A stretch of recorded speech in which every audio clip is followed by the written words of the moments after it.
Hi అండి. ఈరోజు వీడియోలో ఇన్స్టెంట్ దోశను ఎలా చేసుకోవాలో చూపిస్తున్నాను.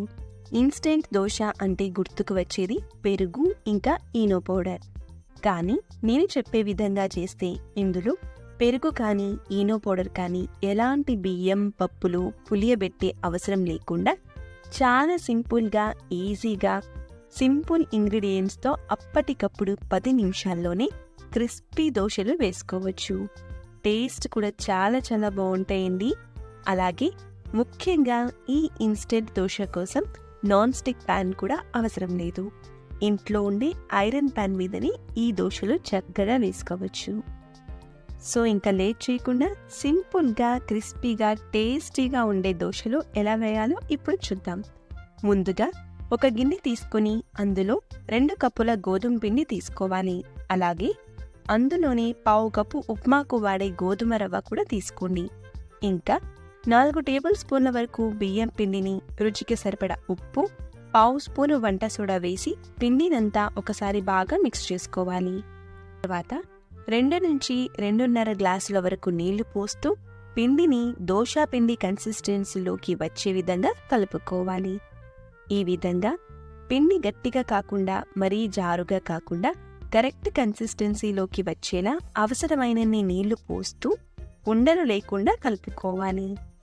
ఈ విధంగా పిండిలో ఎక్కడ కూడా ఉండలు లేకుండా చక్కగా కలుపుకున్న తర్వాత అవసరమైతే విస్కర్ తోటి బాగా బీట్ చేసుకోవాలి. ఇలా కలుపుకున్న పిండిని 3-4 నిమిషాల పాటు చేత్తోటి బాగా బీట్ చేసుకోవాలి.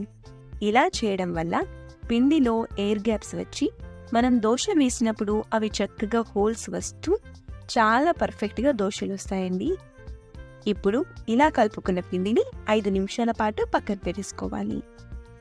తర్వాత స్టవ్ మీద వేడిగా ఉన్న పెనం మీద 3 చుక్కల నూనె వేసి ఉల్లిపాయతో పెనాన్ని బాగా రుద్దిన తర్వాత కొన్ని నీళ్లు చిలకరించి వేడి వేడి పెనం మీద దోశ పిండిని ఒక గరిటెడు పోసి దోశల్లా స్ప్రెడ్ చేసుకోవాలి.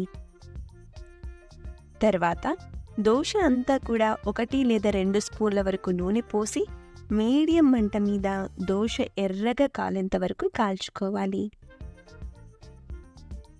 2 నిమిషాలకు ఇలా ఎర్రగా కాలిన దోశను రెండో వైపుకు తిప్పి మరొక నిమిషం పాటు కాల్చి వేడి వేడిగా నచ్చిన చట్నీతో సర్వ్ చేసుకోవచ్చు.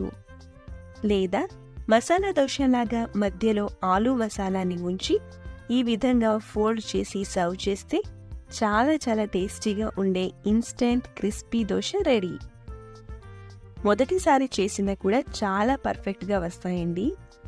ఎలాంటి డౌట్ లేకుండా అన్ని ఇంట్లో ఉండే ఇంగ్రీడియంట్స్తోనే ఈ దోశలను ట్రై చేయవచ్చు.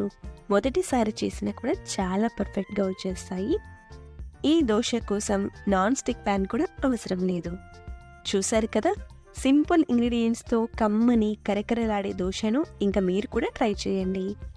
వీడియో నచ్చితే లైక్ చేసి మన ఛానల్ను సబ్స్క్రైబ్ చేయండి. Thank you for watching.